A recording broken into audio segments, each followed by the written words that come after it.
Jared Polin, FroKnowsPhoto.com, and this is a review of the Sony ZV-E1. This is the flagship of the ZV lineup. Now, before I get into the specs and everything about this camera, I took it out into the real world. I went to the Tournament of Champions, which was in Akron, Ohio. And for those who don't know what the Tournament of Champions is, well, it's a bowling event for the PBA, you know, professional bowlers like me, because I have a bowling shirt, right? That makes me professional, Steven, doesn't it? I also have 12 balls. That makes me professional too. So what I was going for at the Tournament of Champions was to test out all the new features of this camera to see how it works, because it is a video-centric camera first. There's low light situations, there's action, there's interviews, there's a lot going on and a lot to test out. Now, normally I don't do the video shooting. Steven does the video shooting, except for when I'm traveling by myself and I go ahead and vlog. And that's who this camera is really designed for. The person that it's not the full-on video shooter, though this camera is powerful enough to be a full-on shooter type of camera. Now, in terms of lenses, it's all about glass, glass, glass, glass, glass. This, can I say POS, Steven? Sure. Yeah, Steven's saying I can say, he verified I can call this a POS. This is a plastic piece of crap lens that they sent to us. I don't know if it's gonna come as a kit, but do not put crappy lenses on a camera like this. Do not put crappy lenses on anything, honestly. Because if you had the best Sony camera and you put crappy lenses on it versus a low-end Sony camera with better glass, I'm gonna take the low-end camera with better glass all day. So I used two Tamron lenses. I took a 20-40 for vlogging, 2.8, as well as the 35-150 f2 to 2.8 lens, because that is a very versatile lens to give me slightly wide angle all the way to banging in to get that zoom. But what do these lenses not have, Steven? IS. They do not have IS. So I had to rely on the image stabilization in the camera only. Now, I pretty much shot in auto ISO when I was out on location, but here in the studio, we locked everything in. This is a more professional environment. We've got a 51.2 on this, banging it out. We've got studio lighting. We've set it to make it look great, and Steven is going to make it look great in post, because you get a really nice video file out of this camera. Now let's move on to the body design. We basically have an A7C/ZV-E10 style body, but there's no viewfinder. That's something that I personally like to have the option to use, because I don't see very well, and I like to put my eye up to the camera because I just find it easier to shoot that way. But like other ZV cameras and other video-centric cameras, you do not have an electronic viewfinder because this is mostly video focused. Now, it's small and light. It's a nice feeling body. It weighs in at 1.06 pounds or 483 grams. And it doesn't feel like a Frankenstein body. The ZV-E10 felt like a body where Sony's like, we have an idea for a vloggy style camera. Let's take a piece from the A7C. Let's take a piece from over here. Let's take the processor and the menu system from this and put it all together. It doesn't feel like they did that this time, because this camera has the new menu system. This is a fresh style camera, like me. I dress freshly, right, Steven? Like the Fresh Prince of Bel-Air. So there is no mechanical shutter in this camera at all. So no mechanical shutter. It's essentially an a7S III. The comparison with this camera is going to be to the a7S III because the innards of this camera are very similar, if not the same, for certain parts. Oh, and there might be some better things in this camera than the a7S III. You have the same 12 megapixel sensor, the same Bionz XR processor, ISO range of 80 to 102,400 natively, just like the a7S III. This is a dual ISO sensor. You've got a low base of 640 and a high base of 12,800 when you're shooting in S-Log3. I shot some bowling at 16,000 and it looks really good. When I was looking at this footage back on my computer, nice 5K display or whatever I've got, I'm like, this looks really good. This is really cinematic looking. I did it. I shot it. Thanks, Steven, for setting the camera up right, but I shot it and it looked really good. This camera adds the new AI processing chip, just like the A7R5. The A7S III doesn't have that. The A1 doesn't have that. All the other cameras that Sony has does not have that. You can say that this is the future of what all the Sony cameras will get. It's going to trickle on through to everything, in my opinion, from here on out. And that is giving you much better autofocus. I do think that the autofocus in this camera is better than just about all the other autofocuses, not counting the A7R5, because it's going to be very similar, if not the same, to that. And that's saying a lot in this type of camera. So I set the camera to human detection for all of the video that I shot, and it was great. You know, to compare it to Canon is something that I'm going to do, because in all of the newer Canons, you've got great lock-on tracking, and this feature looked like it was doing basically the same thing. So that is a win here with that new AI processor. Now, you have a 3-inch, 1.04 million dot flip-out rotatable touch LCD screen that is still meh. I say meh because it's Sony. You guys make TVs.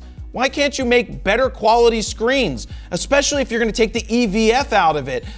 Except for the fact that you probably want to save some money, except for the fact that all your cameras have really terrible LCD screens. I just wish it was better, especially because this is the only option that you have. Now, when it comes to SD card slots, you've got one UHS 2 SD card slot, where the a7S III has 2 SD card slots that also double and allow you to use the CF Express Type A cards. So keep that in mind when you're trying to make a decision, because you can't do redundant shooting here because you only have one card slot. You can shoot full frame 4K up to 120 frames per second with a full 1:1 readout with a firmware update that's going to be free. I think that's going to come out sometime in the future. That wasn't in this version, but to the best of our knowledge, this is a full production unit. You will be able to do that 4K 120 with the full 1:1 readout when that is updated. Now, in terms of overheating, I didn't run into any issues, but then again, I wasn't shooting 4K 60.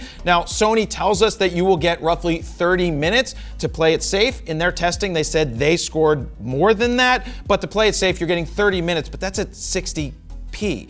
We're not really shooting. We like to shoot 24p when we're out and about, so it's most likely not going to have an issue with overheating. Now, the a7S III gives you 90 minutes because it has active cooling. You don't have the active cooling in this camera, except if it's in my hands. My coolness rubs off. Let me jump in here real quick because I want to show you this image taken with the Sony a7R5 and edited with 12 presets from FroPack 3. I just want to show you that it works on almost every one of our presets, starting with Zoolander. That looks cool. Winnebago. Then we've got Prestige Worldwide, followed by November Rain, Mount Airy, Mentos, MDMA, King Contrast, Eckert, Capone, Canadian Tuxedo, Almost Famous, and even Fifth Element. But check this out from FroPack 1. I want to show you one click, Skittles. Boom. That's how good Skittles looks in one click on this image. So look, if you're looking to speed up your raw workflow, both on your desktop or on your mobile device, we created 15 custom Lightroom presets that you can check out right now at FroKnowsPhoto.com/FroPack3. While you're over there, you can play with the sliders to see the befores and the afters. And if you decide to pick them up right now, they are currently on sale. Or if you want to pick up the triple play bundle and get Skittles as part of FroPack 1, you get FroPack 1, 2, and 3, and you can save even more. So now let's get back to the video. All right, in terms of ports, you have the standard ports that you would come to recognize with most Sony cameras. You have mic, headphone jack, USB-C, and a micro HDMI port. You don't have a full one like some of their other cameras. Now, around the front, near the shutter, you have a zoom lever. Now, this is going to be used if you are going to use one of their power zoom lenses, but also they have a feature that allows you to digitally zoom, and it kind of keeps it pretty cool. You can punch in 1 or 2 times, and it's not bad, but keep in mind, this is a 12 megapixel sensor, so as you start to bang in further, you might see some loss in quality. Now let's talk about image stabilization. Remember, my lenses that I used on this shoot did not have image stabilization, so I relied fully on the active stabilization mode inside of this camera. And that works really well. Now, if you want more stabilization because you feel like you need it, well, one, get a lens that has image stabilization, you'll get more out of it. But they have something new called dynamic active mode stabilization that's 30% more stable than active mode, but it's also cropping in around 20%. So what it's doing is it's combining optical and digital stabilization to give you a much more stable image. Now they also have something called AI-based framing stabilizer. Now if Steven was chasing me around and we're running around somewhere, it's really meant to keep me in the center of the frame and keep it stable. Think of it like a Steadicam. So what it's doing is it's figuring out what type of crop, how big of a crop, in order to keep me in the middle and to keep me stabilized. So that is a feature that they have. Now you also have AI-based auto framing. I know this is confusing because it confused both of us because they're very similar, but this one's actually pretty cool because it can follow me around the frame using the new AI processor. You also have control in the camera to decide how much of a crop do you want. Do you want more? Do you want less? So it's really nice that Sony is putting these AI features into the cameras. They're things that I would think like, oh, that's kind of interesting, but they have it. For those people that want to shoot in full auto and they want to take advantage of the camera following them around and it's like panning right on the sensor, that is kind of pretty cool. Now we're up to something called multi-face recognition. This is a feature that some of the bowling vloggers, Brad and Kyle, they wanted. They always ask me, Jared, how do I get two people in focus? If one's sitting down on the ground here and someone's right behind them, how do we make sure they're in focus? And I'm like, well, you need to make sure your aperture is up there. And then if your aperture's up, you have to raise your ISO. Yeah, well, Sony went ahead and made this feature that will automatically shift the aperture and the ISO smartly to try and get both people more in focus. Now, we tried this in the studio. We got it to work. Out in the real world, we got it to work up to like f3.2 or f4, not up to the f11 that they said we might be able to do. And part of the reason for that might be because you may need more light. It may not want to bump that ISO up too high, but when this feature does work, it's pretty smart. So like when you turn the camera around, it detects my face. When someone else enters the frame, say they're a foot behind me, it's gonna detect their face too and start to change the aperture and ISO to hopefully keep them all in focus. So that is a pretty good feature in theory. In practice, it can work. We didn't get it to work perfectly, but it is something that is pretty good. Oh, you also need to be in the full intelligent mode to make it work. Now, there's a new cinematic vlog setting. This is interesting. Do you know how when videos want to make something more epic, like Peter McKinnon is gonna go kick some snow, because this is actually what he used to do in his videos, and he then put the black bars on it and everything shrinks down into that cinescope thing? Yeah, that's built into the camera. Now remember, if you turn this on, which I did try to do, you're baking it into the final video.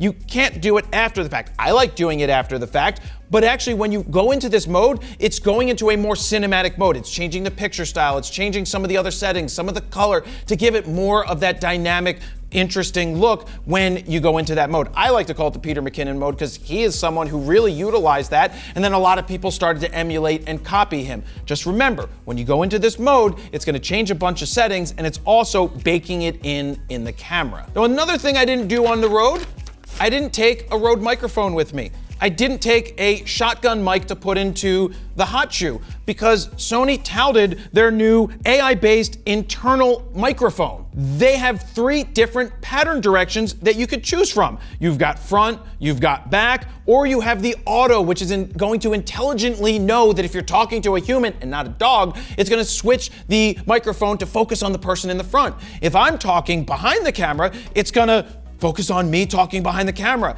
It's actually pretty good. So it comes with a windscreen. I use the windscreen. It has a digital hot shoe, which is gonna come in handy if you wanna use one of those shotgun mics to, draw you into the conversation a little more. But this AI feature is actually pretty cool. Now here's a clip with me talking behind the camera and then someone talking in front of the camera.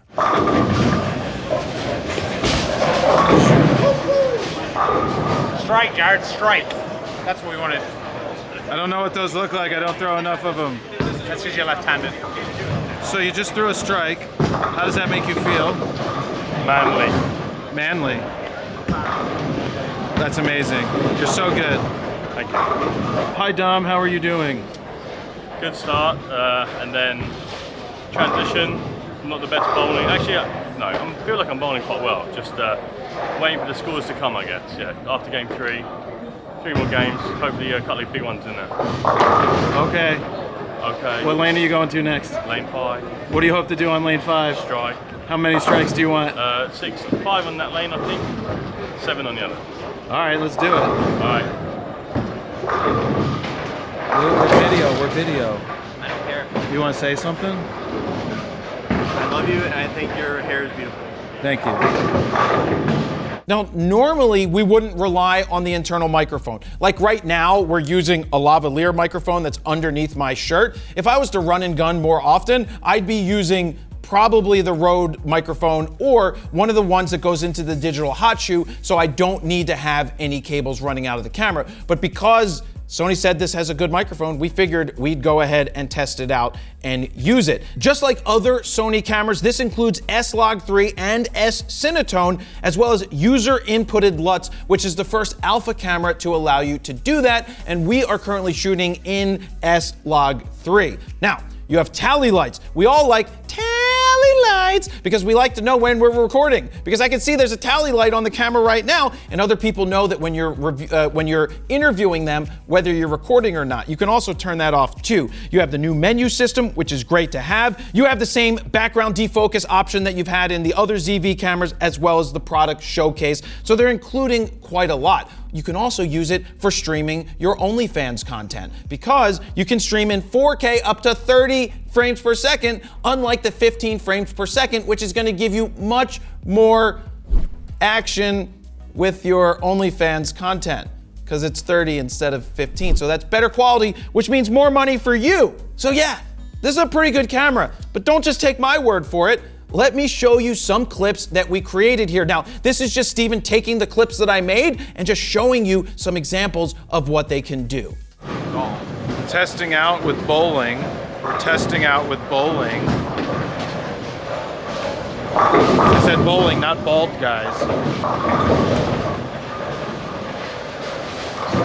Yep, one day I might look like that. One day. Getting closer than you think. This is Intelligent Auto.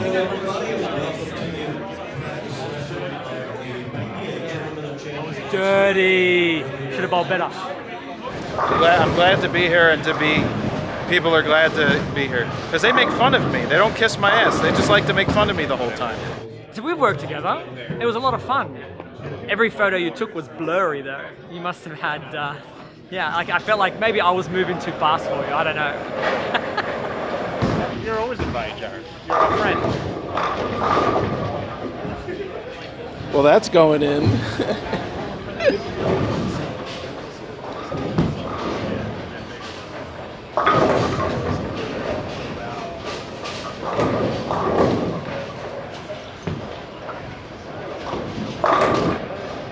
Game yesterday. I need those. Made your week.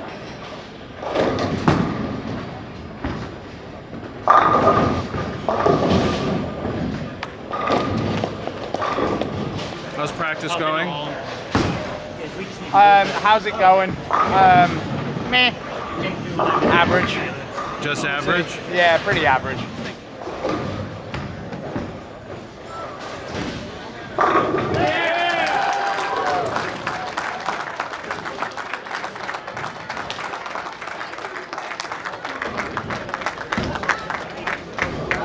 How's it going so far, Brad? It's going good, man. We just got done with game 5. That was a 6-game block, so we got 1 game left, and I think we're in the top 10, so it's good. Nice. How you feeling on this lane down Can I here? get an interview? Yeah, sure. It's your world. We're just living in it. I'm just trying to get paid. Here's a different pattern. And then we are done, probably gonna drill a ball, go home, and then we start 6 games in the morning. And I believe it's a 6, break 6, next morning come in 6. We have 18 games.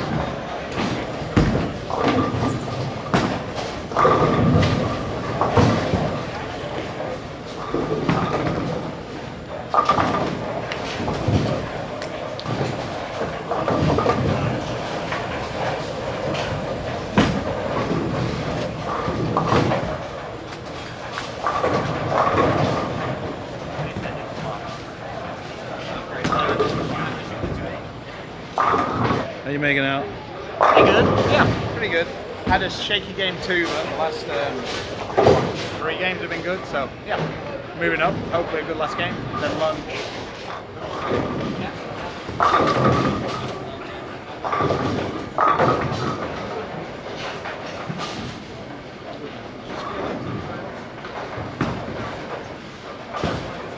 So that footage looks pretty good. I really liked what I was able to get out of it.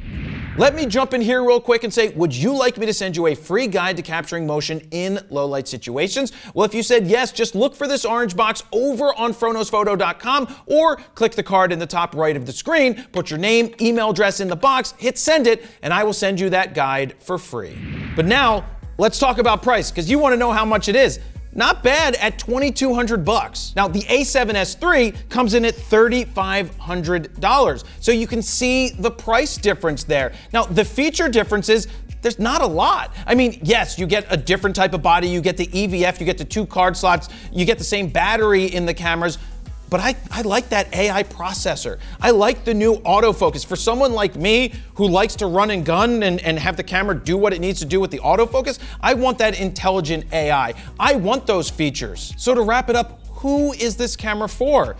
I was really happy with the quality of footage that I was able to get out of this camera based on how Steven said it, and using good glass. Look, if you don't put good glass on this camera, you're asking for trouble. Just remember that. If you're someone who's looking to get into vlogging, you're someone who wants to be a creator, I really like what this camera has to offer. But can you afford the 20-some hundred bucks? Is that a good option for you? And does it still allow you to buy good glass? But if you put good glass on it, you can do some real good damage with a body like this. You get some great cinematic features, you get some great auto features, and you get amazing autofocus. So with all that said, is this something that you would pick up? Let me know down below. Thank you guys very much for watching. Jared, Polin, FroKnowsPhoto.com.